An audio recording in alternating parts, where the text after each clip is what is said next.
Fala pessoal, bem-vindos a mais um episódio do Revival Club, nosso programa que nós trazemos não apenas conteúdo que vai edificar a sua vida, mas também livros para você conseguir construir a tua bibliografia da tua jornada com Cristo.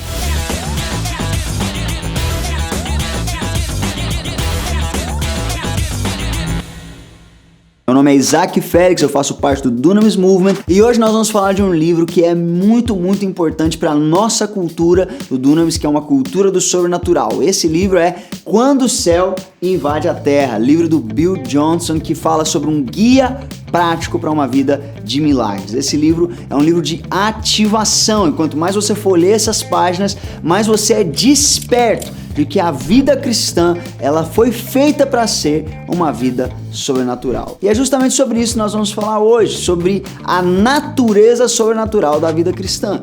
Muitas vezes nós aceitamos a Jesus e a nossa vida com Cristo, a nossa vida cristã do dia a dia, ela é uma vida que a gente acha que é uma vida natural. É uma vida de você ir para a igreja, de você participar do teu grupo pequeno, de você ler a tua Bíblia, de você fazer a tua oração, mas nada muito sobrenatural. Porque o sobrenatural é um elemento opcional, ele é optativo na vida cristã. Muitas vezes a gente olha e fala, orar pelos enfermos, entregar uma palavra de conhecimento, se mover no profético, tudo isso é legal, mas nada disso é necessário de fato. A vida cristã é mais simples do que isso. A vida cristã é simplesmente a gente ir para a igreja e ser um bom cidadão. Deus, ele não te criou apenas para você ser um bom cidadão, uma pessoa que passa pela vida e não gera nenhum tipo de impacto, ou se gera, é um impacto natural. A verdade é que Deus te criou para trazer o céu na terra. Você é um veículo de transformação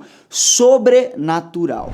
O que significa essa palavra sobrenatural? Significa estar acima do que é natural. O que é natural? Natural é a tua realidade, aquilo que você consegue ver, que você consegue tocar, que você consegue sentir o cheiro, sentir o gosto.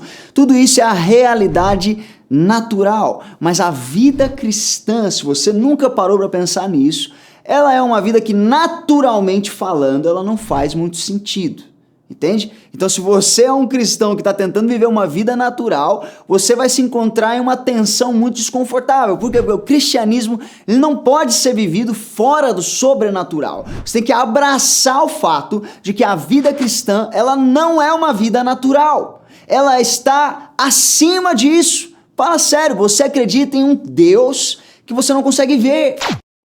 Você fala que você ouve a voz de alguém que você não consegue atestar que essa pessoa está ali. Você não consegue tirar uma foto de Deus para mostrar para os seus colegas da universidade que não acreditam em você.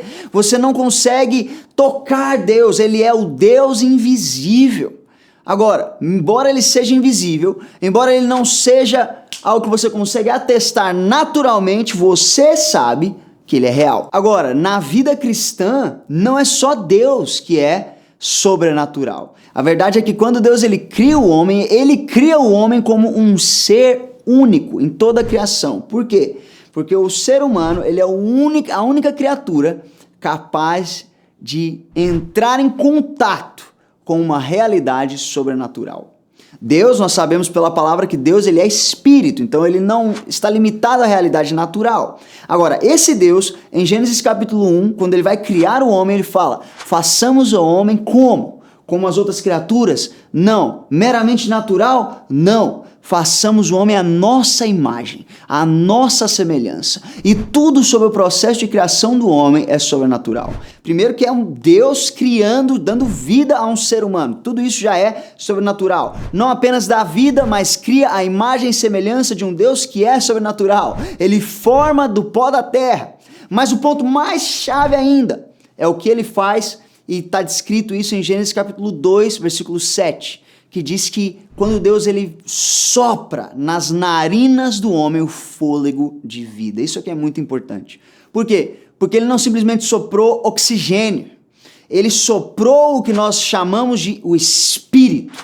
O homem, se nós formos olhar teologicamente falando, o homem ele é feito de corpo, alma e espírito. E nesse momento em que Deus ele sopra dentro do homem, a palavra para sopro, ela é uma analogia usada ao longo de toda a Bíblia para espírito. Então o homem deixa de ser uma criatura como todas as outras, uma criatura meramente lógica, racional, natural, e o homem em sua essência, ele é sobrenatural.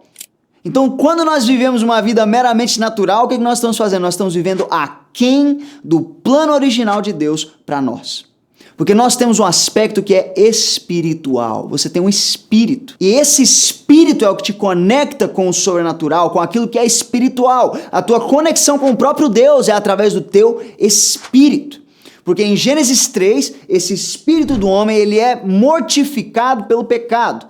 Quando o homem ele peca, ele se rebela contra Deus, Deus já tinha falado com ele que ele morreria se ele fizesse isso. Só que a gente vê que ele morre, mas não morre, entende? Adão e Eva são expulsos do Éden, mas eles continuam vivos, eles têm seus filhos e eles dão início então a toda a humanidade. Mas eles morrem no espírito, eles perdem a sua comunhão com Deus, eles têm um espírito mortificado. E quando o homem ele perde essa comunhão com Deus, ele regride para ser meramente natural. Quando nós vivemos uma vida natural, nós estamos vivendo uma vida abaixo do nosso potencial, daquilo que Deus nos criou para ser. Agora, graças a Deus por Jesus Cristo, que através da obra dele, a obra da cruz, quando você aceita ele como seu Senhor e Salvador, algo incrível acontece. Não pode ser explicado naturalmente, mas é sobrenatural. Que um Espírito Santo, 1/3 da Trindade, vem e habita dentro de você. E quando isso acontece, ele faz morada no teu espírito, e o teu espírito que estava mortificado, que te fadava a ser uma criatura natural, agora ele vem gerar vida dentro de você, dentro do teu espírito, e você pode mais uma vez ser uma criatura espiritual, sobrenatural. Mais uma vez você tem a oportunidade de ir além do que se vê, e além do que se toca, e além do que se percebe com os nossos sentidos naturais, e estar conectado com a realidade do Deus que nós servimos.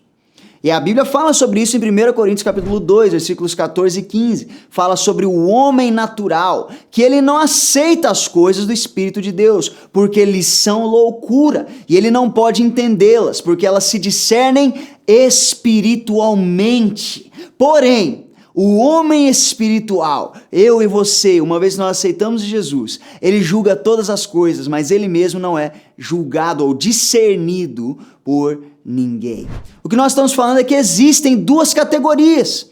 Enquanto nós não recebemos o Espírito Santo dentro de nós, nós temos uma vida lógica, uma vida racional, uma vida natural. Mas uma vez que o Espírito Santo habita dentro de você, existe uma expectativa do Senhor que você não seja mais um homem natural, um homem que não consegue entender as coisas do Espírito, porque para ele eles são loucura.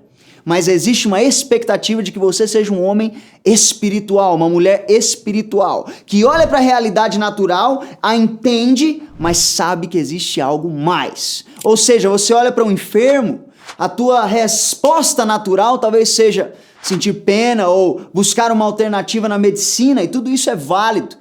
Mas a pessoa espiritual, ela olha e fala, tudo bem, essa é a realidade natural, mas eu sei que existe uma realidade espiritual. Eu sei que, inclusive, o espiritual foi o que criou o natural. Foi a voz de um Deus que não se vê, que criou aquilo que se vê. Então a realidade espiritual, ela é superior, ela é mais real do que a realidade natural. Então, através da minha natureza espiritual, dessa conexão que eu tenho com essa realidade, eu posso fazer uma oração por cura. E a realidade espiritual, que eu não vejo, a realidade dos céus, ela pode invadir a minha realidade natural e gerar transformação, gerar cura, gerar mudança. Tudo isso é uma expectativa do Senhor na nossa vida. Então, para você que tem vivido o evangelho aí por anos, e para você a vida cristã é viver uma vida comportada, uma vida boa. Você vai lá, dá seu dízimo, você lê a Bíblia, você até faz a oração. Talvez fazer a tua oração de manhã seja a coisa mais sobrenatural na tua vida. Deixa eu te falar, Deus tem mais para você. E a gente vê isso onde na Bíblia? A gente vê primeiro na vida de Cristo, que é o padrão dos fiéis. Agora, se tinha uma coisa que a vida de Cristo não era natural. Agora, sempre que nós trazemos esse fato de que a vida de Cristo, que é o padrão dos cristãos, era uma vida sobrenatural, o pensamento mais rápido para encontrar um lugar na nossa mente é: mas ele era Jesus. Ele era o Filho de Deus. Era por isso que ele se movia dessa forma, era por isso que ele era capaz de fazer isso. Mas não, esse argumento não faz sentido biblicamente. Por quê? Porque Jesus ele não apenas opera no sobrenatural, ele ordena que os seus discípulos, eu e você, também vivêssemos da mesma forma.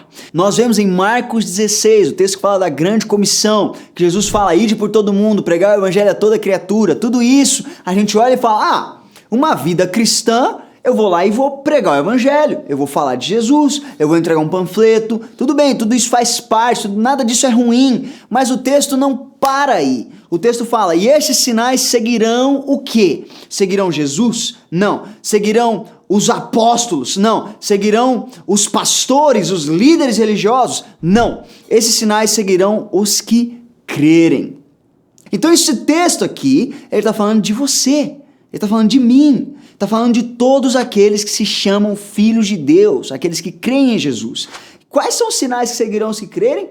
Em meu nome expulsarão demônios, falarão novas línguas, pegarão em serpentes, se beberem alguma coisa mortífera não lhes fará dano algum, e porão as mãos sobre os enfermos e eles serão curados. Tamanha a realidade sobrenatural que existe e está acessível, não apenas para os apóstolos, não apenas para Jesus, para aqueles que creem. A verdade é que a oração de Cristo já nos mostra a vontade do coração de Deus, que é: venha a nós o teu reino, seja feita a tua vontade, assim na terra como no céu. Você faz parte disso. Parte da tua missão, daquilo que Deus te chamou para fazer, é participar da invasão do céu na terra.